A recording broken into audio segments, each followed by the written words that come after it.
안녕하세요. 이상큐브입니다.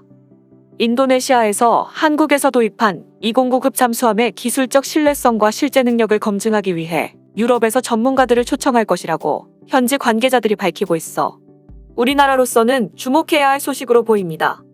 인도네시아는 총 12척의 잠수함을 도입하기로 하고 1차 사업으로 2011년 대우조선해양과 1,400톤급 잠수함 3척을 계약했습니다.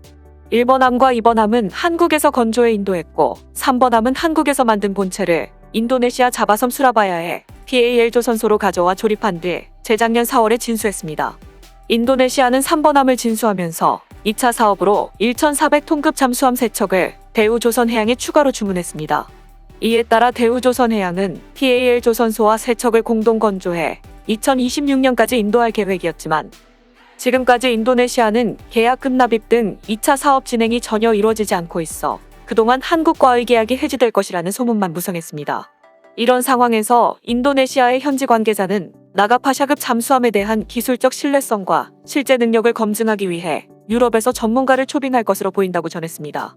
인도네시아가 유럽에서 잠수함 전문가를 초빙할 것이라는 말을 SNS에 올린 현지 관계자는 2012년에서 2017년까지 영국의 국방 전문 매체인 제인스의 인도네시아 특파원을 지낸 알만 헬바스 기자이며 현재는 새마르 센티널에서 동남아시아에 대한 방위 비즈니스 및 시장 조사에 관한 컨설팅 업무를 하고 있으며 인도네시아 매체인 CNBC 인도네시아에서 인도네시아의 국방이나 장비 도입에 관한 기사도 집필하고 있습니다.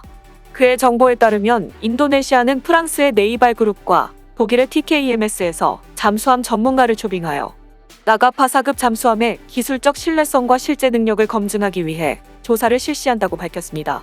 하지만 정보의 출처를 정확히 밝히지 않아 정보의 신뢰성은 의심스럽지만 인도네시아의 프라보워 국방장관은 독일에서 도입한 차크라급 잠수함은 연속 자만 기간이 90일이나 되는데 나가파사급 잠수함 2번함 아르다데달리함의 연속 자만 기간은 30일에 불과하다고 비판하며 한국 측으로부터 올바르게 기술을 이전받았는지 검증할 필요가 있다고 지난 9월에 발언한 것을 보면 터무니없는 소문은 아닌 것 같습니다.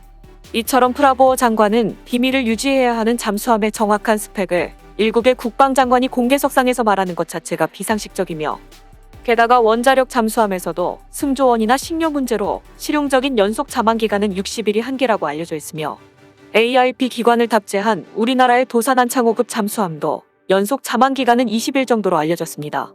그럼에도 불구하고 AIP 기관을 탑재하지 않은 소형 잠수함에 연속 3개월의 자만 기간을 요구하는 것은 한국과의 계약을 취소하기 위한 구실을 잡기 위해 한국 잠수함에 대해 흠을 잡고 있는 것입니다.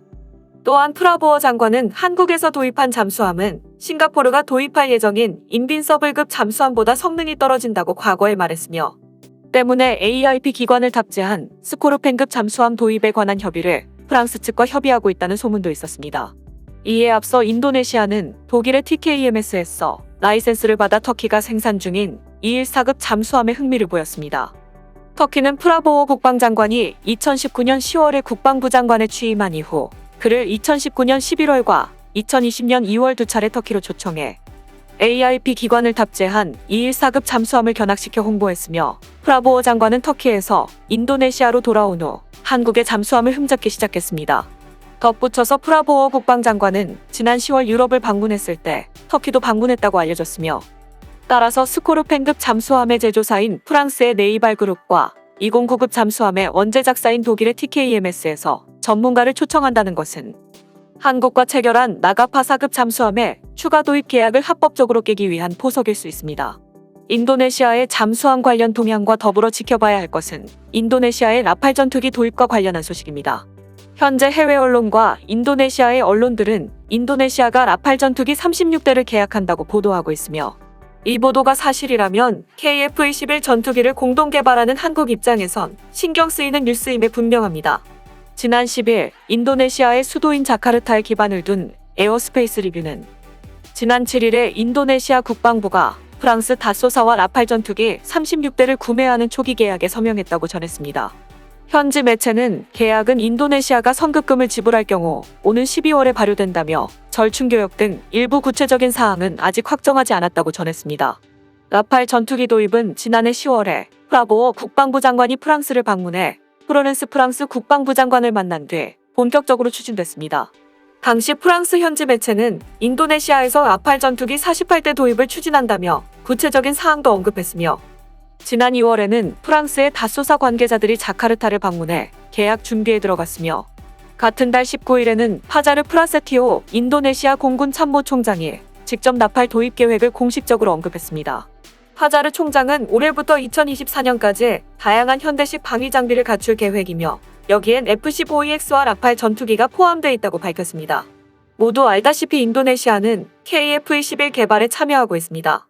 인도네시아는 개발 비용의 20%인 1조 7,300억 원을 분담키로 약속했지만 착수금을 포함해 2,200억 원만 납부하고 있는 상황이며, KF-21의 롤아웃 행사 이후 인도네시아는 그동안 밀렸던 분담금을 납부할 것이라는 언론 보도도 나오고 있습니다. 이와 관련해 KF-21 개발을 주관하는 방위사업청은 인도네시아가 라팔 전투기를 구매해도 KF-21 개발에 미치는 영향은 없다라는 기존 입장을 재차 강조했습니다. 방위사업청은 지난 2월에도 라팔 전투기 도입은 인도네시아 공군 전력 공백을 보강하는 사업으로 KF-21의 공동개발과는 별도의 사안으로 판단하고 있다며, 2024년까지 필수 전력을 확보하는 사업과 2026년 이후 도입하는 KF-21과는 비교 대상이 아니다는 입장을 밝힌 바 있습니다. 방사청은 14일에도 현지 보도를 확인하는 데 시간이 필요하다면서도 인도네시아 정부에서 라팔 전투기 도입 결정에 따른 KF-21 개발과 관련한 통보나 협의는 없었다고 밝혔습니다. 따라서 현지 매체의 오보 가능성도 열어놓고 살펴봐야 한다는 주장도 나오고 있습니다. 현재 인도네시아 정부의 공식적인 입장 발표는 없었고 특별한 동향도 파악되지 않아 계약 소식을 전한 보도가 사실인지 확인이 필요하지만, 현재까지 인도네시아의 공식 입장이나 추가 보도가 나오지 않고 있습니다. 그러나 세계 방산시장 동향을 볼 때 안심할 수도 없는 상황입니다. 게다가 넉넉하지 못한 인도네시아의 국방비 사정 때문에 라팔 전투기를 대량 구매할 경우 KF-21 사업을 포기하거나 축소할 수 있다는 우려는 꾸준히 나왔습니다. 이런 문제는 단순한 분담금 문제를 넘어 인도네시아 시장을 확보하지 못할 경우 동남아 지역의 잠재적인 고객을 모두 빼앗길 수 있기 때문입니다. 현재 2020년대 후반이나 2030년대 초에는 인도네시아 외에도 말레이시아와 필리핀 등이 전투기 도입 사업을 시작할 예정이며, 2026년에 KF-21이 생산되기 시작하면 성능 개량을 통해 수명을 연장하고 있는 라팔과 미국의 F-16V와 경쟁할 수도 있습니다. 이 중 라팔은 최근 경쟁 상대인 미국 로키드 마틴의 최신 개량형 F-16 블록 71을 꺾으며 파죽지세를 보이고 있습니다. 크로아티아 정부는 지난달 28일에 라팔 FR3를 구매한다고 밝혔으며, 또한 최근에는 스위스도 FA-18CD의 후계기로 라팔 전투기를 주목하고 있다고 외신들은 밝혔습니다. 라팔은 이에 앞서 인도와 이집트, 카타르와 그리스 등에서 주문을 받았으며, 라팔의 인기는 식을 줄 모르고 올라가고 있습니다. 라팔은 2001년부터 배치에 들어간 다목적 전투기로 핵무장도 가능하며 아프가니스탄과 리비아에서 실전 능력을 검증받았습니다. 라팔은 KF-21보다 앞서 4.5세대 전투기로 개발됐지만 꾸준한 성능 개량으로 2070년까지 운용이 가능할 것으로 전망되고 있어, 어떻게 보면 현재 인도네시아의 상황은 2070년까지 운용되는 라팔과 앞으로 개발될 KF-21이 미래의 전투기 시장을 놓고 대결하는 미래의 대리전 같은 느낌을 주고 있습니다. 과연 인도네시아가 정말로 라팔을 구입하고 20고급 잠수함의 기술적 신뢰성과 실제 능력을 검증하기 위해 유럽에서 전문가를 초빙할까요? 한국의 방위 산업을 위해서는 중요한 시장인 인도네시아의 군수 동향을 주목할 필요가 있습니다. 이상 마치겠습니다. 시청해주셔서 고맙습니다. 이상큐브였습니다.